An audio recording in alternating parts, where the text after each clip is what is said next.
अस्सलाम वालेकुम। बहुत शुक्रिया आप लोगों का। अ, सबसे पहले मैं शुक्रिया अदा करना चाहूँगा मौलाना ज़फ़र अली ख़ान फ़ाउंडेशन का, जिन्होंने ये अपॉर्चुनिटी मुझे दी।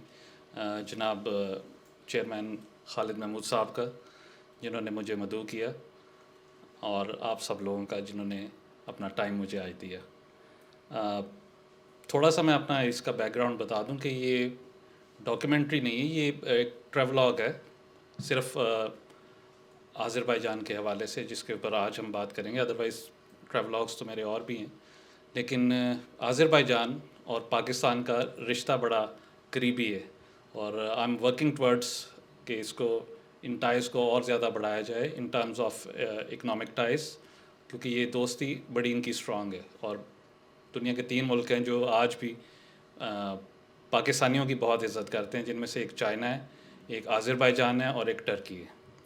सो इस डॉक्यूमेंट्री या ब्लॉग या ट्रैवलॉग, जो भी आप इसे कहना चाहें, इसके हवाले से आपको बहुत कुछ देखने को मिलेगा, और मैं प्रेफर करूँगा आप एक दफ़ा इसको गो थ्रू कर लें, देख लें, और फिर आप मेरे से सवाल करें। मुझे बड़ी खुशी होगी, मैं कोशिश करूँगा जितना जवाब दे सकूँ। रोजमर्रा की जिंदगी जमूद का शिकार थी और मैं कुछ नया एक्सप्लोर करना चाह रहा था। इसी दौरान मैंने अपने ट्रैवल एजेंट से बात की कि मुझे जून की गर्मी में किसी भी ठंडी जगह का वीज़ा, और वो भी एज सुन एज पॉसिबल, मिल सकता है। तो उसने पूछा कि क्या आप आज़रबाईजान गए हैं। तो मैंने कहा कि मैं उसके बारे में सिर्फ इतना ही जानता हूँ कि वो एक सेंट्रल एशियन स्टेट है। एजेंट ने बताया कि उसका ई वीज़ा बहुत ही जल्द मिल जाता है। तो मैंने कहा, नेकी और पूछ पूछ। अगले ही दिन वीज़ा अप्लाई किया। जैसे ही ई वीज़ा आया, मैंने फ़्लाइट पकड़ी और बाकू पहुंच गया।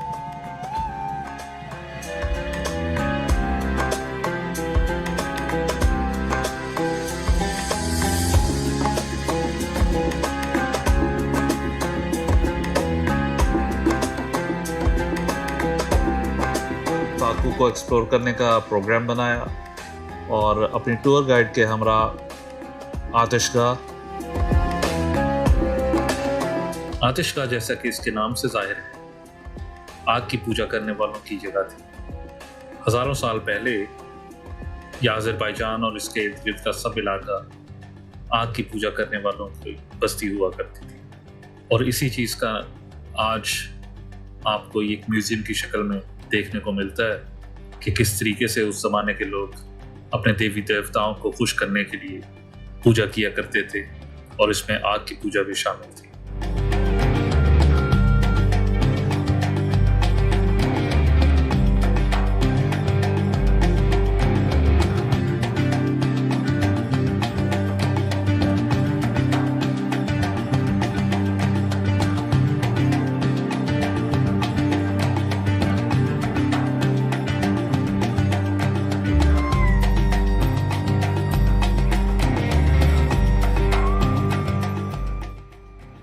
फायर माउंटेन, जिसे यहाँ की जुबान में यरारदाग कहते हैं, देखने निकल पड़े।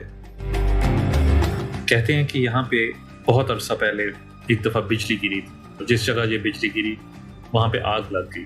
पहले बहुत बड़ा इलाका था जहाँ पे ये आग थी, लेकिन अब ये सिमट के एक ख़ास महदूद हिस्से में रह गई।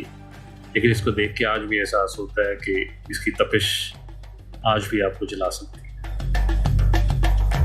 इससे अगले दिन पुराना बाकू, जिसे यहाँ इचरे शहर कहते हैं, देखने पहुंचे।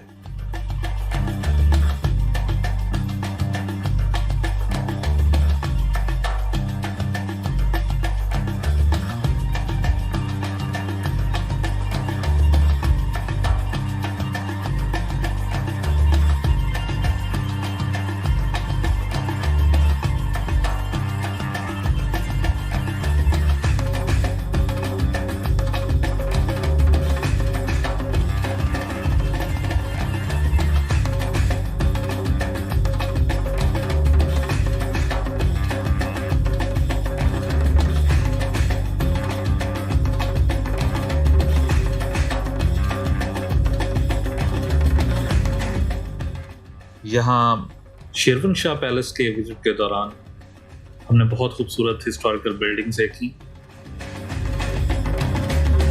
जिनमें शाही हमाम,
मिडन टावर जो इचरे शहर से बिल्कुल मुल्हिका है वो भी देखा।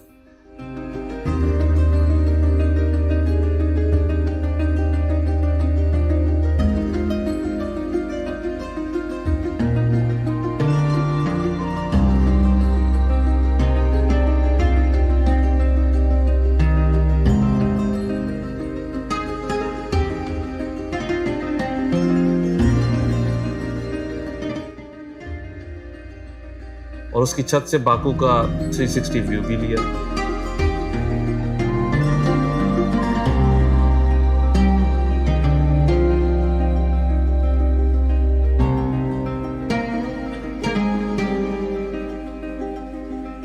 इस दौरान दोपहर के खाने का वक्त गुजर गया और अब भूख जोरों पे थी। इचरे शहर में ही एक रेस्टोरेंट में पहुंचे और उसकी पहली मंजिल की बालकनी में आज़रबाईजान की special dish Shah pulao order की, क्योंकि मुझे भी बिरयानी या पुलाव में अगर चॉइस दी जाए तो मैं हमेशा पुलाव का ही इंतखाब करता हूँ। नीज़ मुझे वैसे भी नित नए खाने ट्राई करने का शौक़ भी है। सो अपने देसी पाकिस्तानी पुलाव की जगह जब आज़रबाईजानी लोकल पुलाव आया तो I was a little taken aback, लेकिन खाना लाजवाब था।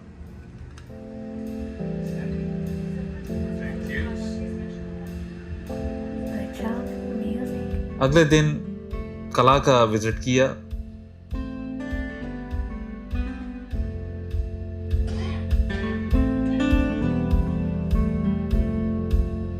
और पुराने ट्रेडिशनल वे ऑफ लिविंग को भी देखा।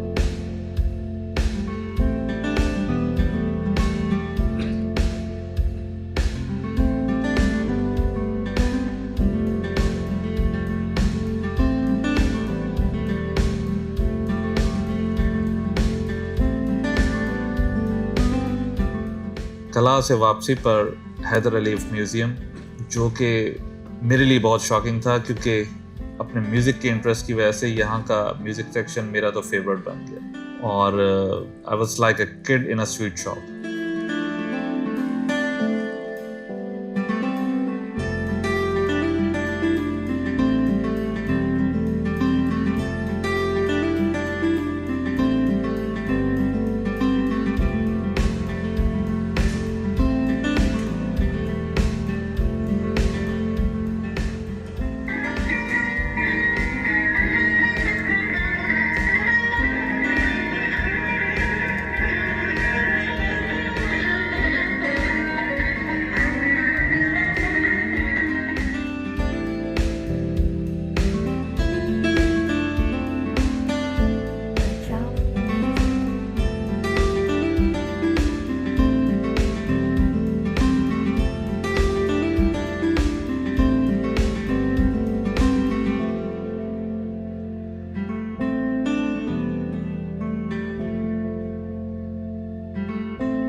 यहाँ म्यूज़िकल इंस्ट्रूमेंट्स को जिस तरीके से पेश किया गया है वो अपनी मिसाल आप है। सिर्फ इस सेक्शन को देखने के लिए आपको पूरा दिन चाहिए।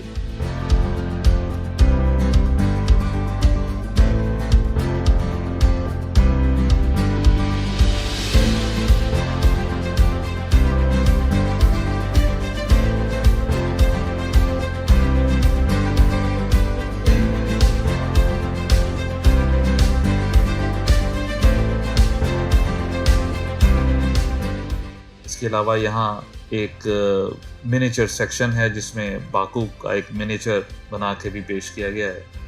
शहर की मुख्तलिफ इमारतें वो इसमें बनाई गई हैं और आप एक मिनिएचर साइज़ का बाकू जो है उसको देख सकते हैं।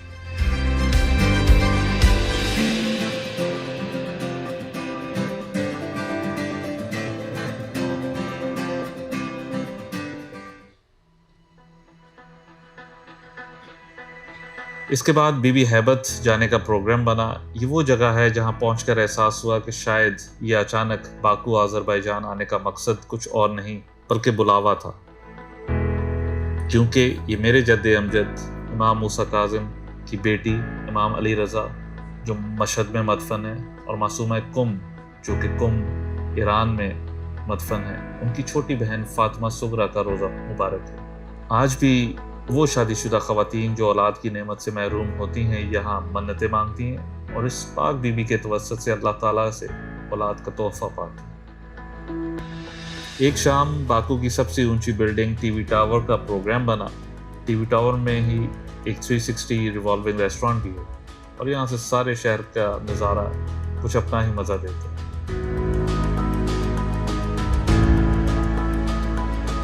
एक दिन हाईलैंड पार्क पहुंचे, जिसके लिए काफ़ी सीढ़ियाँ चढ़ना पड़ती हैं, और यहाँ से बाकू की अमेजिंग स्काईलाइन का दिल फरेब नज़ारा किया।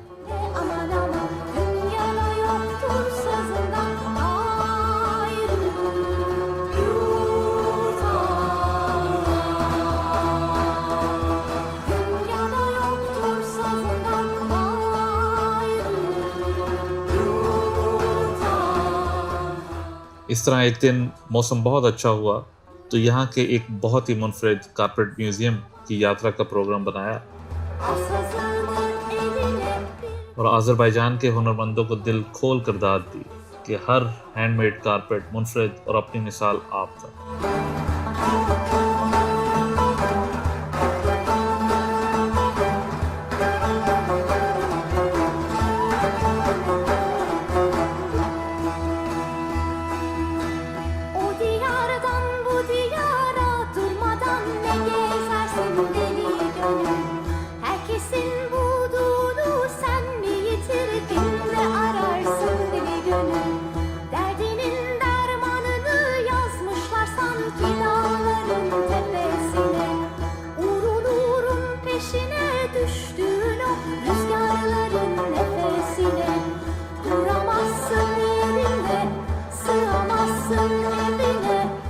कारपेट म्यूजियम से निकलते ही एक बहुत ही खूबसूरत जगह बनाई गई है जिसे लिटिल वेनिस के नाम से जाना जाता है। लिटिल वेनिस, जैसा कि उसके नाम से जाहिर है, वेनिस से इंस्पिरेशन लिए हुए, और बिल्कुल उसी तरह यहाँ पे भी गोंडोलास पानी में डोलते नजर आते हैं। इसकी सैर का भी अपना ही मजा है और it gives a very beautiful view. मुझे बाकू में रमज़ान के रोज़ों के दौरान वक्त गुजारने का मौका भी मिला और इस बाबरकत महीने की निस्बत से कोशिश की कि बाकू शहर की मशहूर मस्जिदों में नमाजें पढ़ी जाएं। तो एक दिन यहाँ की मशहूर ताज़ा पीर मस्जिद, जिसकी तामीर 1905 में शुरू की गई और 1914 में इसे मुकम्मल किया गया। इस मस्जिद का आइडिया और फंड्स एक खातून नाबाद खानम ने दिए जो आज़रबाईजान की इंतहाई मालदार खातून थी। इन खातून का इंतकाल 1912 में 117 साल की उम्र में हुआ और उन्हें ताज़ा पीर मस्जिद के अहाते में ही सुपुर्द खाक किया गया है।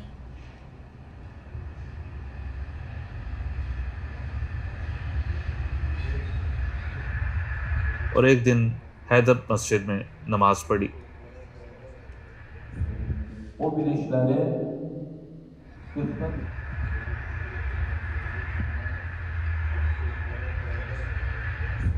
जिसमें तकरीबन 75,000 नमाजी समा सकते हैं। ये मस्जिद आज़रबाईजान के सदर हैदर अलीव के नाम पे बनाई गई और इसका इफ्तिताह दिसंबर 2014 में आजकल आज़रबाईजान के सदर इल्हाम अलीव ने किया।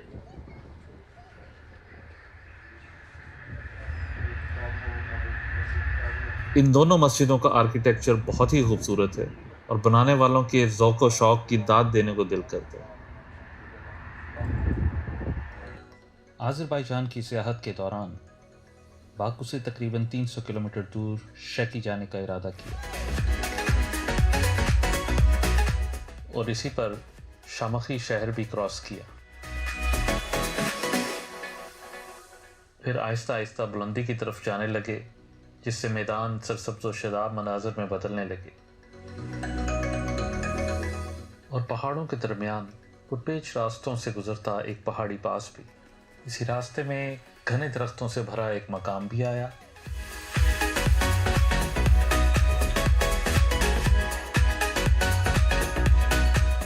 आज़रबाईजान में हाईवे पर गाड़ी चलाते हुए स्पीड पर भी ख़ास ध्यान रखना पड़ता है, क्योंकि स्पीड काफ़ी जगहों पे बहुत जल्दी चेंज हो जाती है।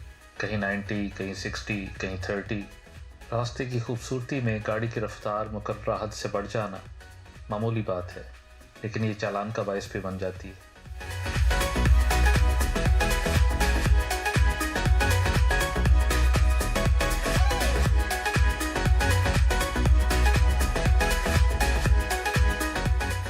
फिर बिलाखिर तकरीबन 4 घंटे की मुसाफत के बाद हम शैकी पहुंच ही गए। शैकी पुरानी सिल्क रोड के खूबसूरत तरीन शहरों में से एक है और इसे हिडन जेम ऑफ आज़रबाईजान भी कहते हैं। शैकी की तारीख हमें बताती है कि यही वो इलाका है जहाँ काई कबीले के सरदार अर्तुगरुल गाजी ने जन्म लिया और फिर यहीं से अनातोलिया हिजरत की, जहाँ उसकी औलाद ने सल्तनत उस्मानिया की बुनियाद रखी। 1968 तक इसे नुखा के नाम से भी जाना जाता था। शैकी 8th सेंचुरी BC में कायम हुआ। बादशाह ये शैकी खानात का दारुल खिलाफा भी रहा, जिन्होंने इसे बेहतरीन तर्ज तामीर से मुज़य्यन किया। शैकी की पुरानी इमारतों में से एक कारवान सराय भी है जो तकरीबन 250 साल पुरानी है।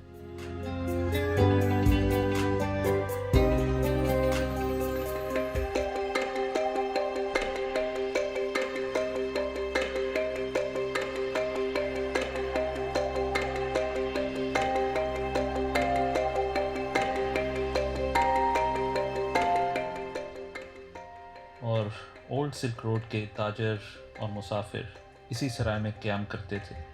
इस सराय के तहखाने में अपना तिजारती सामान रखते, पहली मंजिल पर तिजारत करते और दूसरी मंजिल पर रिहाइश रखते।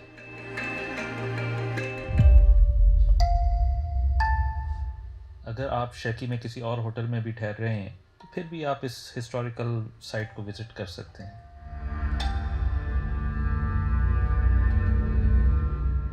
शैकी पहुंचने तक शाम हो चुकी थी और मैंने भी एक रात इसी कारवान सराय में क़याम किया। और अजीब बात यह हुई कि उस रात इस पूरी कारवान सराय में सिर्फ मैं अकेला ही मुसाफिर था।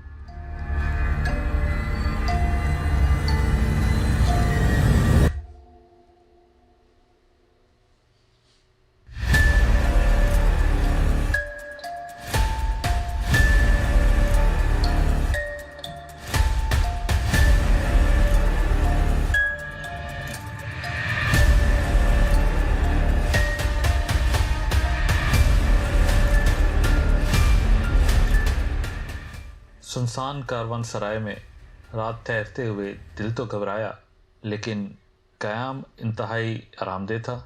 नीज़ सफ़र की थकान ने ज़्यादा महसूस नहीं होने दिया। कारवान सराय के बिल्कुल पास रात का खाना खाने के लिए एक मशहूर रेस्टोरेंट सुल्तान हाउस पहुँचे। ये एक फैमिली ओन्ड रेस्टोरेंट है और ओनर ने बहुत पुरतपाक इस्तकबाल किया। उन्होंने एक स्पेशल डिश पीटी की बहुत तारीफ़ की, तो मैंने भी कहा कि आज इसी ट्राई करते हैं। इसके अलावा शैकी के मशहूर हलवा जात भी ट्राई की।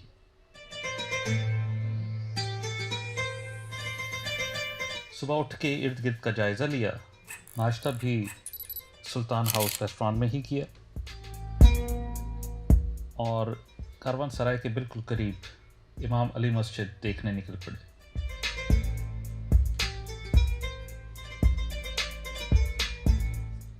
इस मस्जिद में 2 नफल नमाज भी पढ़ी और खुदा का शुक्र अदा किया। इमाम अली मस्जिद से निकले और यहाँ के मशहूर पैलेस ऑफ शैकी खान देखने निकल पड़े, जो एक यूनेस्को वर्ल्ड हेरिटेज साइट है। इस पैलेस की खिड़कियाँ लकड़ी और रंग बिरंगे शीशों से बनाई गई हैं और इनकी नफासत और कमाल ये है कि इनमें किसी किस्म का कील या ग्लू इस्तेमाल नहीं की गई। नीज़ ये इन इमारतों की खूबसूरती को 4 चांद लगा देती हैं और कारीगरों की महारत का मुँह बोलता सबूत है।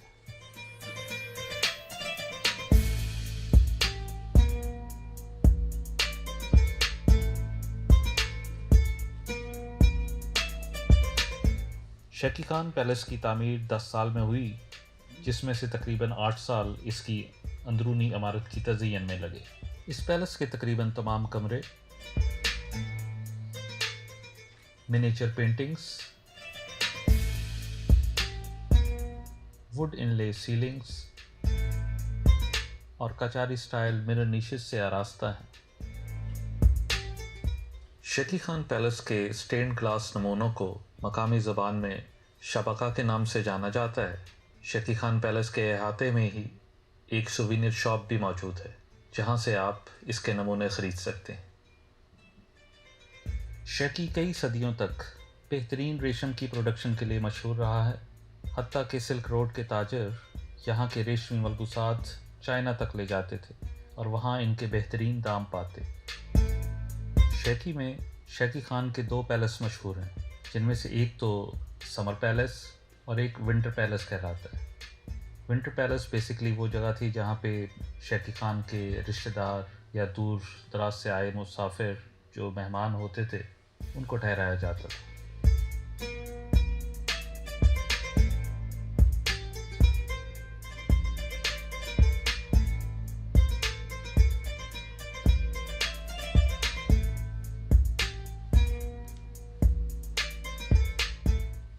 पैलेस से निकलने के बाद एक चर्च का भी दौरा किया जो चर्च ऑफ किश के नाम से मशहूर है और तकरीबन 1500 साल पुराना है। अल्बेनियन चर्च ऑफ किश शैकी से तकरीबन 5 किलोमीटर के फासले पर है और ये एक छोटे से गांव किश में वाक़ है।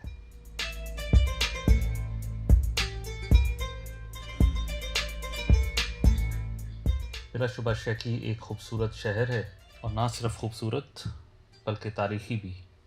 कुछ दिन आराम करने के बाद डिसाइड किया कि एक गाइडेड टूर एक बहुत ही खूबसूरत इलाके कुबा की तरफ किया जाए। सफ़र के दौरान एक मकाम ऐसा भी आया जहाँ से कुदियाल दरिया को संगलाख पहाड़ों के दरमियान बल खाते देखना भी एक यूनिक एक्सपीरियंस था।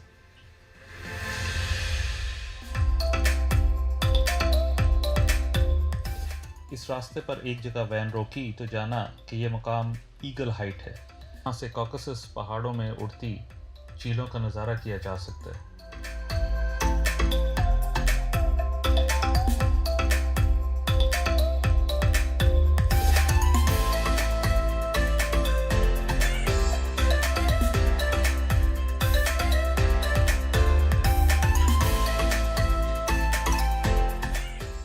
ईगल पॉइंट से ऊंचे पहाड़ों के दरमियान ताहद्दे निगाह वादियों का नज़ारा भी खुदा की कुदरत का ख़ास एहसास दिलाता है।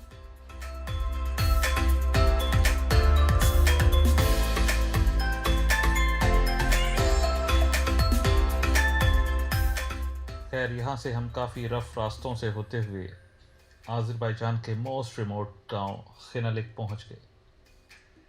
खिनलिक की तारीख़ तकरीबन 5000 साल पुरानी है। नीज़ यहाँ से रशिया भी बहुत करीब है। ये गांव तकरीबन 2000 नफूस पर मुश्तमिल है और इनकी ज़ुबान भी काफ़ी मुख्तलिफ है, लेकिन यहाँ के बाशिंदे रशियन भी समझ और बोल लेते हैं। यहीं पे हमारा लंच था। खिनलिक में तमाम घरों की तामीर कॉबल स्टोन से तकरीबन यकसा आर्किटेक्चरल स्टाइल में की गई है। यहाँ के रिहायशियों को ये गुमान भी है कि वो हज़रत नूह के डायरेक्ट डिसेंडेंट्स हैं। लंच के बाद हमें एक म्यूज़ियम भी ले जाया गया जिसमें पुराने नवादरात,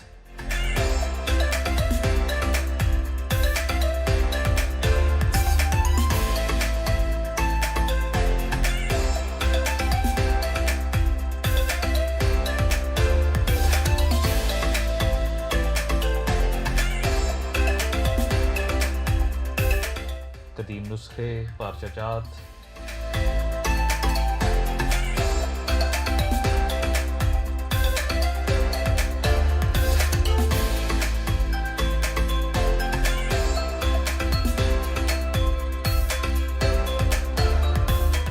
और लोकल हैंडीक्राफ्ट्स भी देखे।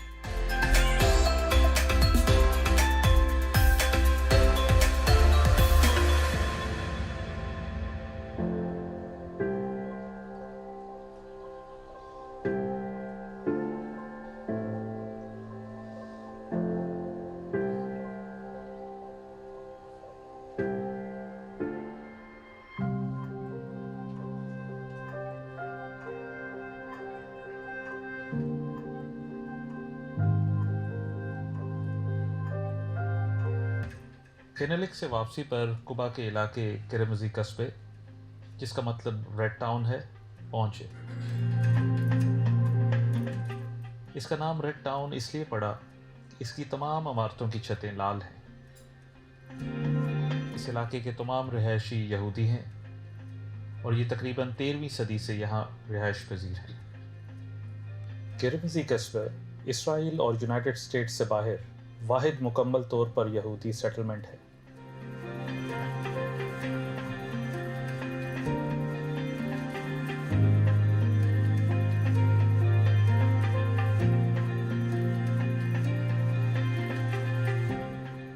यहाँ के यहूदियों ने अपनी अलग शनाख्त बनाई और ये 3 ज़ुबानें आज़री, रशियन और एक यूनिक ज़ुबान जूडियो टैट बोलते हैं, जो कि फ़ारसी और इब्रानी का हाइब्रिड है। एक और रिवायत के मुताबिक यहूदी तकरीबन 5वीं सदी ईस्वी में इस सरजमीन पर आबाद होना शुरू हुए और ये ऑर्थोडॉक्स ज्यूस थे।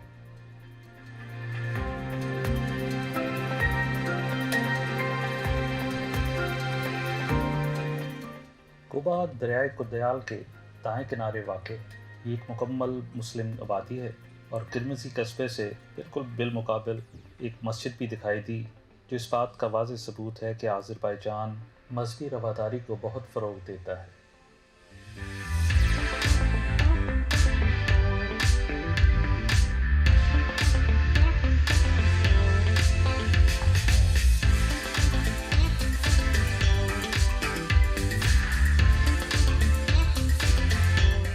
कुबा की जुमा मस्जिद आज़रबाईजान के शमाल मशरक़ी इलाके के मशहूर मज़हबी मकामात में से एक है। इसकी तामीर एक मकामी गाज़ी इस्माइल ने 1802 सने ईस्वी में लाल ईंट से करवाई।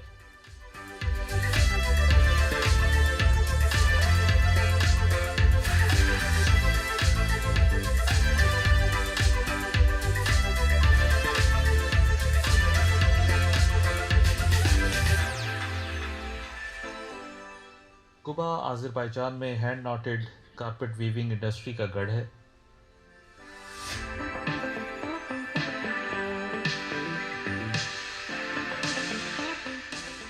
और यहाँ के बने कालीन मगरबी ममालिक और रशिया में काफ़ी मकबूल हैं।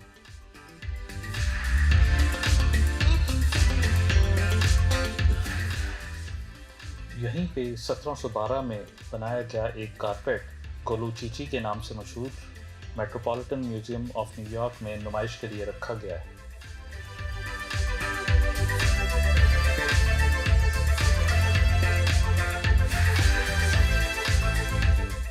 कुबा पैलेस होटल एक खूबसूरत बिल्डिंग है और इसकी लोकेशन भी नहायत शानदार है।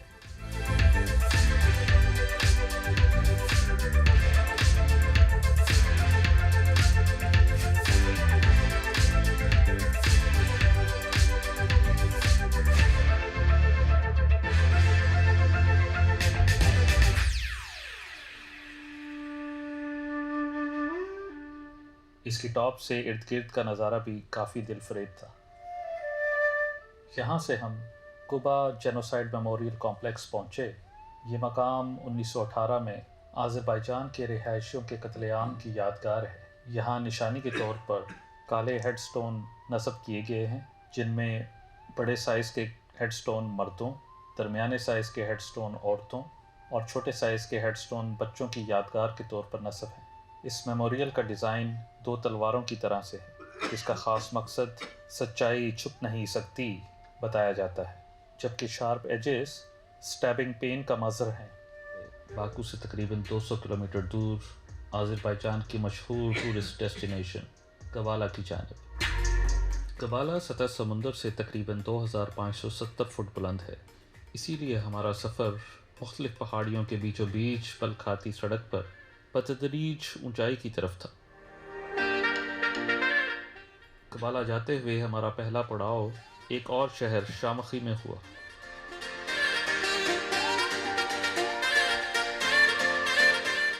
शामखी शेरवन शाह खानात का दारुल हुकूमत रह चुका है। शामखी में आज़रबाईजान की सबसे कदीमी मस्जिद, जो जुमा मस्जिद के नाम से मशहूर है, वो पाई जाती है।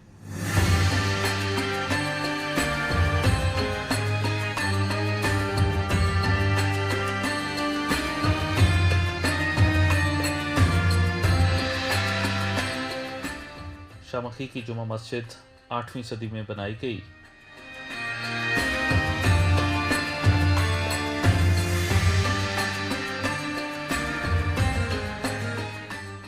ये जुमा मस्जिद मुख्तलिफ़ अदवार में ज़माने के हवादिस, जिसमें ज़लज़ले और जलाया जाना भी शामिल है, का शिकार होती रही।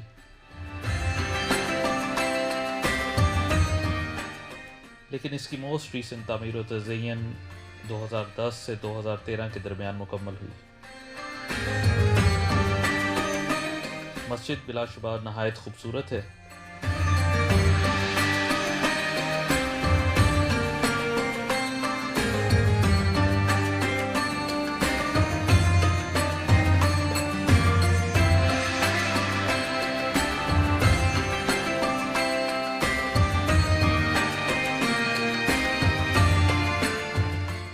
और यहाँ भी 2 रकत नफल नमाज अदा करने का शर्फ हासिल हुआ।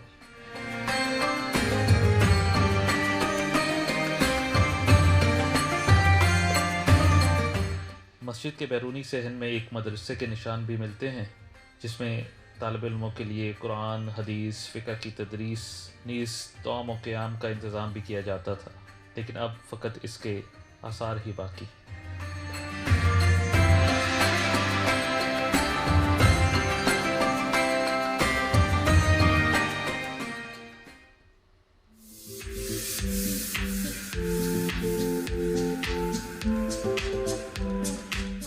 शामखी शहर से तकरीबन 22 किलोमीटर दूर रसदगाह पहुँचे। ये रसदगाह, जिसे आज़री ज़ुबान में रसद खाना कहते हैं, सोवियत एरा में तामीर की गई। ये रसदगाह मुख्तलिफ़ अजराम फ़ल्की के मुशाहिदे और कायनात के सरबस्ता राज़ों की खोज के लिए आज भी इस्तेमाल की जाती है। इसका नाम मशहूर माहिर फ़ल्कियात नसीरुद्दीन तूसी के नाम पर रखा गया। शामखी के बाद हमारा अगला पड़ाव यदी गुज़ैल यानी 7 ब्यूटीज़ वाटरफॉल्स का था।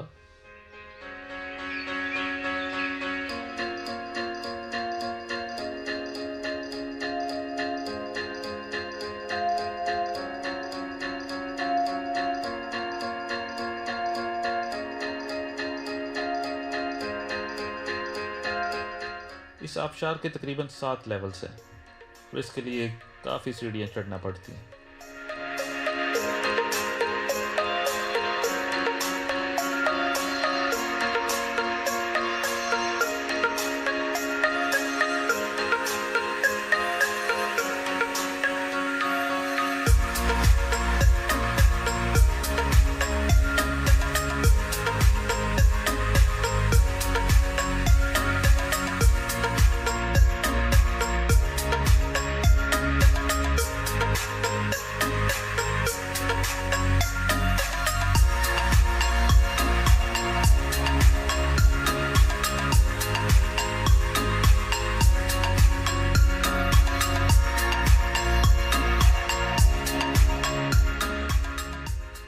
लेकिन आबशार काफ़ी खूबसूरत है और कोशिश की कि इसके 7 लेवल देख लिए जाएं।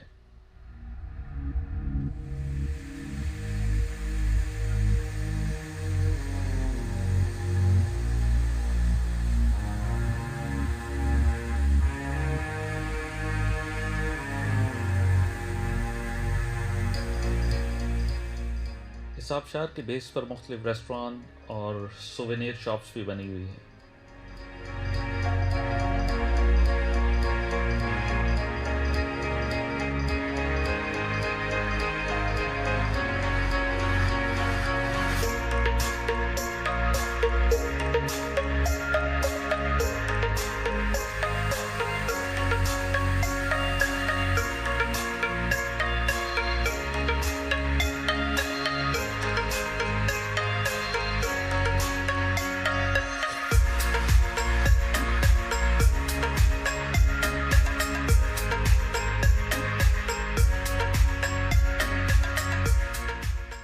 सेवन ब्यूटीज़ के बाद हम लोग नोहर लेक पहुँचे, जो कि एक मैन मेड झील है। जाने कितने राज छुपे हैं ठहरे ठहरे पानी में, कौन उतर कर देखे अब इस याद के गहरे पानी में।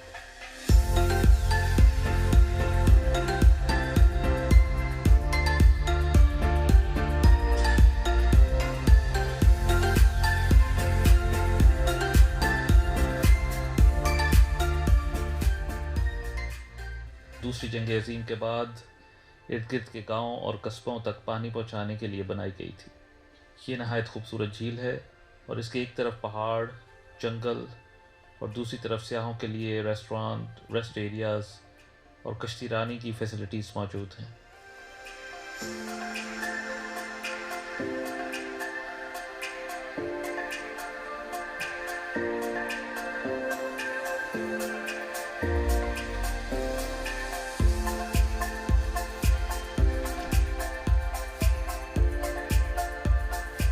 गांजा जाने के लिए एक दिन बाकू से गाड़ी रेंट की और तकरीबन 375 किलोमीटर दूर गांजा के लिए सफ़र शुरू किया।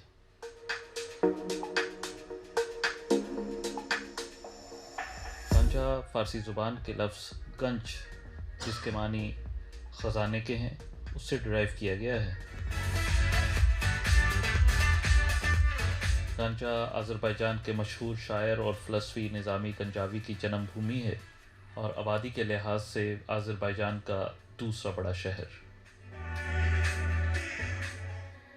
होटल के पास ही गांजा की मशहूर शाह अब्बास मस्जिद है, जिसकी तामीर 1606 सन ईस्वी में शाह अब्बास के दौर में हुई।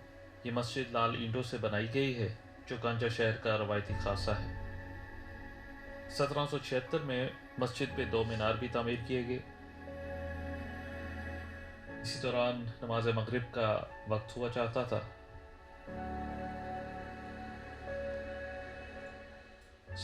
इसी मस्जिद में नमाज मगरिब भी अदा की। अगले दिन गांजा शहर में ही वाक़े एक मशहूर इमारत पॉटल हाउस देखने पहुंचे। ये 2 मंजिला घर 1966-67 के दौरान एक मकामी इब्राहिम जाफरोव ने अपने भाई की याद में तामीर किया था। इसकी तामीर में तकरीबन 48,000 बोतलें और सोची शहर से लाए गए कलरफुल पत्थर इस्तेमाल किए गए। ये एक प्राइवेट प्रॉपर्टी है और इसकी कोई विजिटिंग फ़ी चार्ज नहीं की जाती। यहाँ से हैदर अलीफ पार्क पहुँचे, जो तकरीबन 450 एकड़ पर मुहित है